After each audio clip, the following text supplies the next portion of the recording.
Hello everyone. So today we are going to start the lecture in nutrition in plant. Okay. So now we start the lecture. I am opening the PDF right now for you all so that you can easily able to understand it. Today we are going to start. हमने पहले complete किया था nutrition in plants. आज हम complete करेंगे nutrition in amoeba of class 10th NCERT. Okay. So first of all, so sorry for this slide. ये थोड़ा सा गड़बड़ हो गया, I know. So sorry for this, but I try कि मैं आपको अच्छे समझा सकूँ. सो सबसे पहले आपको ये पता होना चाहिए कि अमीबा क्या है. Okay. So first of all I am going to tell you what you mean by the amoeba. Okay. So सबसे पहले आपको थोड़ा सा नॉलेज होना चाहिए अमीबा क्या है. So amoeba is your unicellular organism. ठीक है. ये कैसा होता है? सिंगल सेल ऑर्गेनिज्म होता है, यूनिसेलुलर ऑर्गेनिज्म होता है. Is that clear to all of you? So amoeba is generally what amoeba is. Amoeba is a single cell organism और अ यूनिसेलुलर ऑर्गेनिज्म. ठीक है. So generally amoeba nutrition in amoeba में आप आएंगे. So amoeba generally feeds on microscopic plants and animals that float on the water body. So आपसे कोई पूछेगा कि अमीबा किनको फीड करते हैं, तो जो भी माइक्रो ऑर्गेनिज्म, जो भी हमारे प्लांट्स एंड एनिमल्स हैं, माइक्रोस्कोपिक है मीन्स बहुत ज़्यादा छोटे हैं, जिन्हें हम सिर्फ माइक्रोस्कोप में देख सकते हैं, उन्हीं को फीड करते हैं ऑन द वाटर बॉडीज. ठीक है. The mode of nutrition generally कैसा होता है? होलोजोइक. बहुत बार CBSE ने ये क्वेश्चन पूछा है अपने MCQs में कि अमीबा कौन सा मोड ऑफ न्यूट्रिशन फॉलो करता है. That is holozoic. ठीक है. There are total 5 steps of digestion और there are total 5 steps of nutrition in amoeba. क्या क्या होता है? और ये ही 5 स्टेप्स हमारे भी बॉडी में कहीं ना कहीं यूज़ होते हैं. ठीक है. कौन कौन से हैं वो 5 step? I am going to tell you. First is your ingestion. सबसे पहले मीन्स खाना अंदर लेना, इंजेशन. Then your digestion. उस खाने को जो आपने अंदर लिया है उसको आपको डाइजेस्ट करवाना है with the help of some digestive enzyme. And then the other one is your absorption. अब जब खाना आपका डाइजेस्ट हो चुका है तो उसको अब्जॉर्ब भी तो करवाओगे ना, तो एब्जॉर्प्शन होगा. And then assimilation. अब जितना आपने मेहनत करा है, पहले आपने खाना उठाया, फिर खाया, उसके बाद वो आपका एब्जॉर्ब हुआ, उसके बाद अब आप क्या करोगे? उसके खाने के थ्रू आप क्या करोगे? बहुत सारा ग्रोथ ऑफ द बॉडी या development of the body, cell repairing, ये सारी प्रोसेस कैसे होती है? खाने का यूटिलाइज करके एनर्जी लोगे. ठीक है. खाने से एनर्जी लोगे मीन्स एसिमिलेट करोगे. Last is your excretion. Excretion means अब जो भी आपका अनडाइजेस्टेड खाना है वो आप एक्सक्रीट आउट कर दोगे with the help of anus. ठीक है. ये हमारा केस था. अमीबा के केस में क्या है? अमीबा के केस में एक्सक्रीशन में देखो, अमीबा के केस में अगर मैं बात करूँ एक्सक्रीशन में, वो अपनी सेल की सरफेस से क्या करता है? एक्सक्रीशन करता है. मेन जो आपसे क्वेश्चन पूछेगा वो यही पूछेगा कि अमीबा किसके थ्रू एक्सक्रीशन करता है? Because of its own cell surface. ठीक है. सो यही चीज़ मैंने यहाँ पे नोट्स में लिखी हुई है एंड मैं अब जा रही हूँ नोट्स की तरफ आपको लेके. सो जल्दी जल्दी रीड कर लेते हैं. सो सबसे पहले क्या बोल रहा है? सबसे पहले हमारा क्या करता है? अमीबा इंजेक्शन शो करता है. Okay. Amoeba first of all showing the injection. So injection क्या होता है? अमीबा हैज़ नो माउथ, तो यहाँ पे अपना सूडोपोडिया यूज़ करता है as a false feet.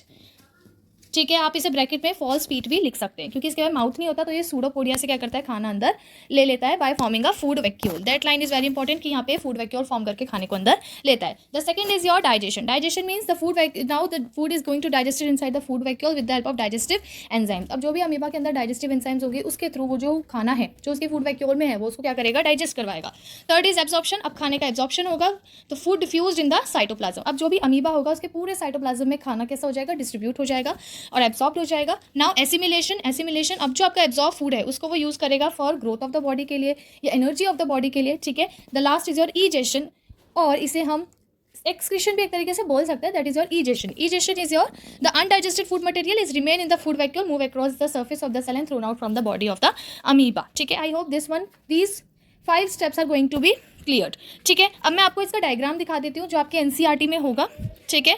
So we are quickly go and see the diagram. सबसे पहले ये है diagram. That is nutrition in amoeba diagram. ठीक है. My notes are really very good.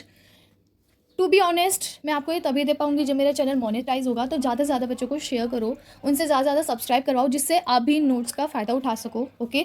These notes are only for you all because मैं चाहती हूँ कि आप अच्छे नंबर से पास हों, एक अच्छी फील्ड चूज़ करें, अच्छा फ्यूचर अपना बना सकें. इसीलिए मैं ये नोट्स आपको देना चाहती हूँ. और नोट्स तभी दे सकती हूँ जब मेरा चैनल मोनेटाइज होगा, जब आप सब्सक्राइबर थोड़े रेस करोगे. So please do it guys. Okay. Now आपका यहाँ पे आता है डायग्राम. सो जब आप डायग्राम पे देखोगे तो सबसे पहले अमीबा ये है. ठीक है. इरेगुलर शेप होती है अमीबा की. अमीबा यूनिसेलुलर होता है. इसके साथ साथ अमीबा की बॉडी में एक न्यूक्लियस होता है. आप देखो ये मान लो अमीबा है तो ये आपका न्यूक्लियस होता है. आसपास का जो जेली लाइक स्ट्रक्चर होता है उसे साइटोप्लाज्म बोलते हैं. ओके. आई होप इतना तो आपको पता होगा. नहीं पता है तो मैंने आपको भी बता दिया. इसके बाद आपका आता है न्यूक्लियस. यहाँ पे हमारा सूडोपोडिया था. सूडोपोडिया ने क्या किया? सूडोपोडिया बनाया एंड देन उसे खाने को रिसीव कर लिया. ओके. नाउ उसके बाद क्या हुआ? फूड वैक्यूल आई. फूड वैक्यूल में खाना गया. ठीक है. आप देख पा रहे हैं. फिर यहाँ पे डिफ्यूजन होगा, एब्जॉर्प्शन होगा एंड लास्टली आपका खाना एब्जॉर्ब हो चुका है, सिमुलेट हो चुका है, एक्सक्रीट आउट हो चुका है. तो that is the cycle of the nutrition in amoeba. ठीक है. I hope this slide very clear to all of you. Now next आता है आपका यहाँ पे differentiate between the autotrophic and the heterotrophic mode of nutrition. ये difference बहुत बार पूछा गया है, पूछा जाएगा, क्योंकि ये बहुत ज़्यादा इंपॉर्टेंट क्वेश्चन है। सो ऑटोट्रॉफिक मोड ऑफ न्यूट्रिशन क्या होता है? तो ग्रीन प्लांट्स के अंदर द प्लांट्स और the plants which can make their own food with the help of sunlight, CO2 and water in the presence of chlorophyll. ये मैंने आपको प्रीवियस लेक्चर में पढ़ा दिया था, फोटोसिंथेसिस क्या है, ठीक है। सो ऑटोट्रॉफिक मोड ऑफ न्यूट्रिशन क्या होता है? जो ऑर्गेनिज्म अपना खाना खुद बनाते हैं, वो किसी पे डिपेंड नहीं होते हैं खाने के लिए, उसे कहते हैं ऑटोट्रॉफिक। वेयर एज हेटरोट्रॉफिक क्या होता है? जहाँ पे जो पर्सन है, like we humans, we generally depends on the plants, ठीक है। अगर हमें स्पेनिच चाहिए तो प्लांट से आ रहा है, अगर हमें एप्पल चाहिए वो भी प्लांट से आ रहा है, तो we are dependent on the plants for the food. That is known as a heterotrophic mode of nutrition. It is also called producers. जो बनाते हैं उन्हें प्रोड्यूसर्स बोलते हैं, जो उनसे ले रहे हैं उन्हें कंज्यूमर्स बोलेंगे। Now it take place generally day time, ठीक है। याद रखना, जो भी खाना वाना प्रोसीजर होता है प्लांट्स की बॉडी में, वो डे टाइम में होता है। क्यों होता है? आपसे कोई पूछे तो इसका एक वैलिड रीजन है सनलाइट की प्रेजेंस में। हमने पढ़ा था फोटोसिंथेसिस हमेशा सनलाइट की प्रेजेंस में होती है, तो रात में सनलाइट नहीं होती है, तो इसलिए खाना रात में नहीं बन सकता, डे में ही बन सकता है। कोई आपसे पूछे तो इसका जेन्युइन रीजन ये है।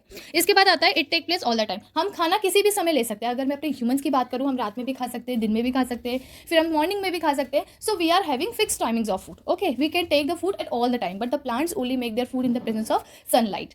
Now examples is green plant and there is human beings. आप एनिमल्स के भी एग्जाम्पल लिख सकते हो, डियर हो गया, लायन हो गया, there are most of example. So आप इसे एक्सेट्रा करके आगे मूव ऑन कर सकते हो, okay. Now the next slide is just very very important slide, okay. बहुत सारे बच्चे एनसीईआरटी को स्किप करते हैं, मैं नहीं बोलूँगी स्किप करने को। ये वाली स्लाइड बहुत ज़्यादा इंपॉर्टेंट है, आपको पता होना चाहिए कि कौन सा न्यूट्रिशन कौन सा ऑर्गेनिज्म फॉलो करता है।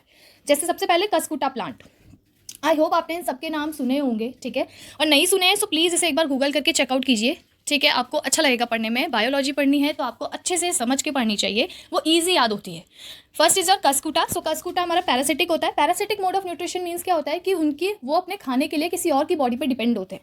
एग्जाम्पल मैं आपको बता देती हूँ, एक लाइस, ठीक है। जो लाइस होता है वो हेयर्स में जाता है और वो हमारे खाने को हमारे थ्रू लेता है, okay. It depends on the another body, ठीक है। आपका एग्जाम्पल हो गया टिक्स इन डॉग्स। डॉग्स में भी कुछ कीड़े पड़ जाते हैं, तो वो क्या करते हैं? डॉग का खाना खुद खाते हैं, ठीक है। जो भी आप खाना ले रहे हो वो लाइस आपका लेगा, अपने ग्रोथ के लिए यूज़ करेगा। So that is your parasitic, ठीक है। किसी की बॉडी पे डिपेंड होकर उसकी बॉडी से खाना लेना is your parasitic.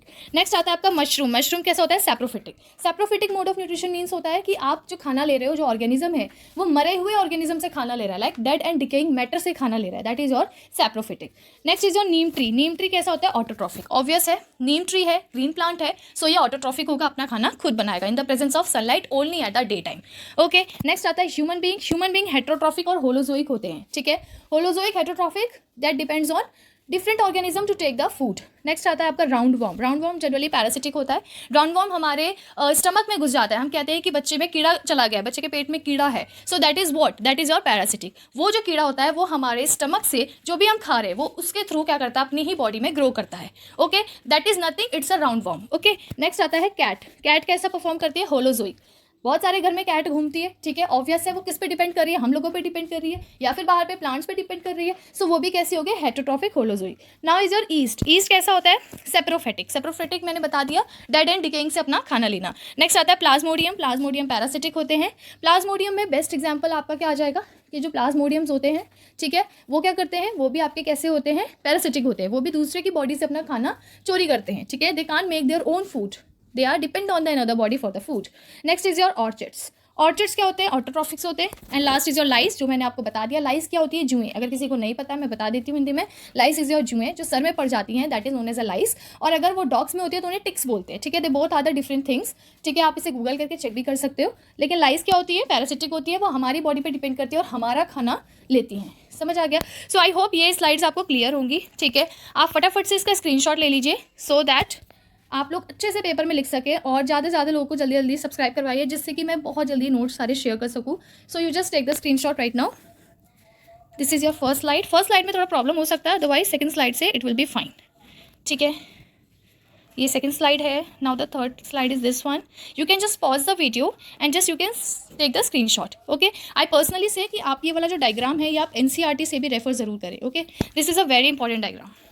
Now the last slide is this one. This is a very very important slide. बहुत सारे बच्चे इसे छोड़ के जाते हैं, प्लीज़ ऐसा मत करना। ये स्लाइड बहुत ज़रूरी है, इससे आपके जो MCQs क्वेश्चंस है वो बहुत ज़्यादा बनेंगे, ठीक है। सो आई होप आपको ये वीडियो पसंद आई होगी। अब जो नेक्स्ट वीडियो में डालूंगी it's all about nutrition in animal. Nutrition in animal don't skip that, क्योंकि वो बहुत ज़्यादा इंपॉर्टेंट है। सो प्लीज़ आप न्यूट्रिशन इन एनिमल को स्किप मत करना। So bye all, we will meet on tomorrow itself with another video that is nutrition in animal. Bye guys, take care.